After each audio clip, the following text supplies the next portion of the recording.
Durante esse trimestre, nós estamos considerando lições no Evangelho de João.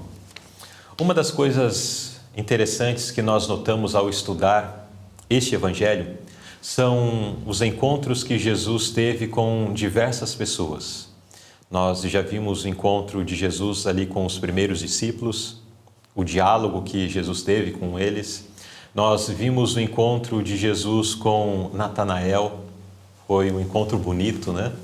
Tivemos o encontro de Jesus com Nicodemos e outros encontros mais que, ao estudar, nós conseguimos extrair lições e ensinamentos muito importantes para a nossa vida. Nesta lição de número 8, nós vamos considerar mais um desses encontros, o de Jesus com a mulher samaritana. Jesus e a mulher samaritana. Este é o título da lição de número 8. O verso áureo nós lemos no Evangelho de João, capítulo 4, verso 14. Mas aquele que beber da água que eu lhe der, nunca terá sede, porque a água que eu lhe der se fará nele uma fonte de água que salte para a vida eterna. E o pensamento da inspiração: aquele que busca aliviar a sede nas fontes deste mundo só bebe para ficar sedento outra vez. Há seres humanos insatisfeitos por toda parte. São pessoas que anseiam por algo que satisfaça a necessidade da alma. Somente uma pessoa pode saciar esse desejo: a necessidade do mundo, o desejado de todas as nações, que é Cristo. Então, sobre isso nós estaremos discorrendo ao longo desta lição, falando sobre o único que pode saciar a sede de toda a alma. Mas vamos deixar isso para o estudo da nossa lição, quando vamos aprofundar cada aspecto desse diálogo que Jesus teve com a mulher samaritana. E para interagir conosco e para trazer esse conhecimento, essas explicações, estamos recebendo o nosso irmão missionário Genilson. Vamos ao primeiro tópico: Jesus no vilarejo de Sicar. Irmão Genilson, durante a viagem para a Galileia, onde Jesus e seus discípulos pararam? Irmão Luzirley, eles pararam na cidade de Sicar, em Samaria. Eu andei pesquisando, eles saíram ali da Judéia, em direção à Galileia, e essa distância aí é cerca de 170 quilômetros da Judéia até a Galileia. Eu não sei exatamente, não cheguei a pesquisar qual a distância até essa cidade aqui de Sicar. Porém, Jesus saiu bem cedo de manhã, aqui já era por volta de meio-dia, ele estava muito cansado, ele estava exausto, com muita sede, com fome. Inclusive os discípulos foram até a cidade comprar comida, mas ele já estava com várias horas de caminhada. Sim, exatamente. O irmão mencionando a distância, provavelmente uma viagem que demorava vários dias, né? Sim. Mas era uma jornada que precisava, para render bem o percurso, levantar cedo, caminhar o dia todo até enquanto podia, descansava no outro dia, a mesma sequência, né? Exatamente. E não foi diferente com esse dia onde Jesus e os discípulos, já cansados de um meio período ali de uma caminhada provavelmente bastante extensa, né? Agora estarem exaustos, como diz a nota, com sede, com fome, tiraram então um momento para descansar, providenciar alimento. Mas Jesus não foi na cidade, né? Jesus ficou ali na beira do poço, porque ele tinha uma missão para fazer. Com certeza, exatamente. Tinha um encontro marcado. Quem chegou ao poço, pergunta B, e que favor Jesus pediu àquela pessoa, né? Senão a gente já entrega tudo aqui na pergunta. E nós, o que devemos aprender com isso? Então você falou, né? Jesus não foi à cidade, ficou sozinho ali junto ao poço. Ele estava com sede, não tinha com que tirar, não tinha balde, não tinha corda. Acredito que Jesus, que é Deus, tinha um objetivo em ficar ali, né? E chegou uma mulher samaritana, da cidade de Samaria. E Jesus, naquele momento, ele fez um pedido àquela mulher. Ele pediu um pouco de água. Os judeus, eles não se relacionavam com os samaritanos. E era uma ofensa para os judeus receber até mesmo um favor dos samaritanos. Mas Jesus, na sua sabedoria, ele pediu um favor daquela mulher. O que a gente aprende com isso? Qual a lição que a gente pode tirar?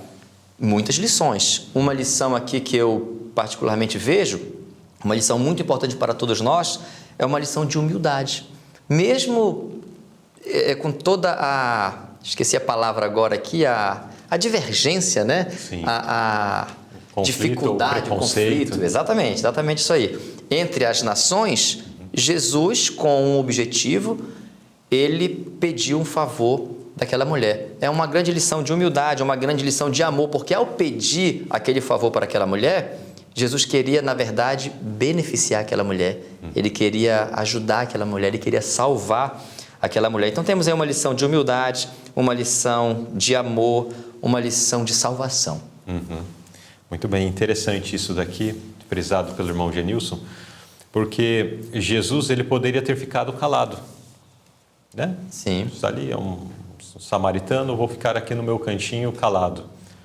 Não teríamos essa história. Exatamente. Não teríamos depois o que essa história proporcionou, e nós vamos ver na lição da próxima semana o resultado do que foi esse contato missionário que Jesus fez.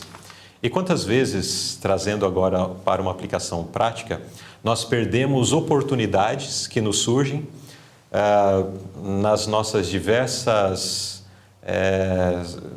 situações que temos no nosso dia a dia, quando vamos à escola, à faculdade, vamos ao trabalho, vamos no comércio, enfim, quando nós interagimos com as pessoas que não conhecem Jesus ainda e nós simplesmente dialogamos com elas sobre mil e uma coisa, mas nós não conduzimos o assunto, como vamos ver aqui, para o tema da salvação.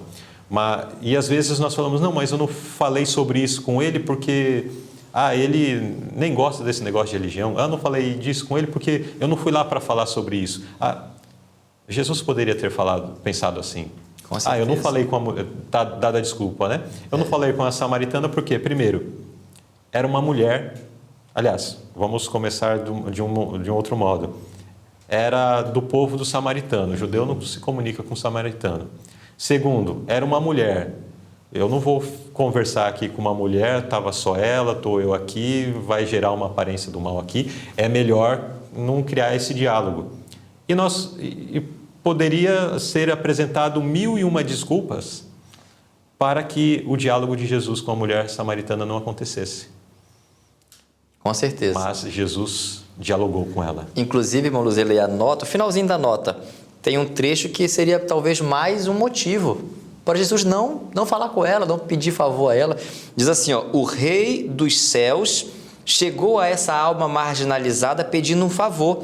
Aquele que criou o oceano, que controla a profundeza das águas, que abre as fontes e os canais da terra. Agora dependia da bondade de uma estranha até para beber um copo d'água. Achei muito bonito esse trecho aqui e causa assim uma reflexão na gente, no mínimo uma reflexão, né? Se não estou equivocado, foi na primeira lição deste trimestre, tem um texto que cita que uma das maiores provas que Jesus teve durante o seu ministério foi ele não poder fazer uso da sua divindade para atender às suas necessidades. Para o seu benefício próprio. Para benefício próprio. Então aqui Jesus está... A tentação do deserto é uma prova disso, né? Satanás chega para Cristo e fala, você está com fome? Transforma essas pedras em pães. Jesus tinha poder para fazer aquilo? Com claro. certeza. E quão tentador não deve ter sido para ele fazer aquilo dada a fome que ele estava. Mas ele se reservou, porque senão ele quebraria o propósito, a missão pela qual ele veio. E aqui ele estava passando por uma situação semelhante. Ele estava com sede. O irmão leu aqui, né? O Criador, aquele que fez os oceanos, aquele que criou todos os lagos, as fontes das águas. Era só fazer um movimento ali, ou enfim, só pensar, só desejar que a água viria para saciar a sua sede. Mas se ele fizesse isso, ele estaria quebrando alguns detalhes referentes à sua missão. E ele não fez. E o Criador do universo agora dependendo de um estranho para mitigar ali, ou para saciar a sua sede. Ele tem tanto poder que desde uma nascente até o maior dos oceanos, ele que fez. Exato. Ele tem poder para tudo, mas dependeu daquela mulher naquele momento. Exato. Jesus tinha muitas razões, muitos motivos para não se comunicar com a mulher samaritana. Mas ele transpôs todas as dificuldades que os seres humanos haviam criado. E ele falou, e ele comunicou vida àquela mulher. Louvado seja o seu nome por isso. Amém.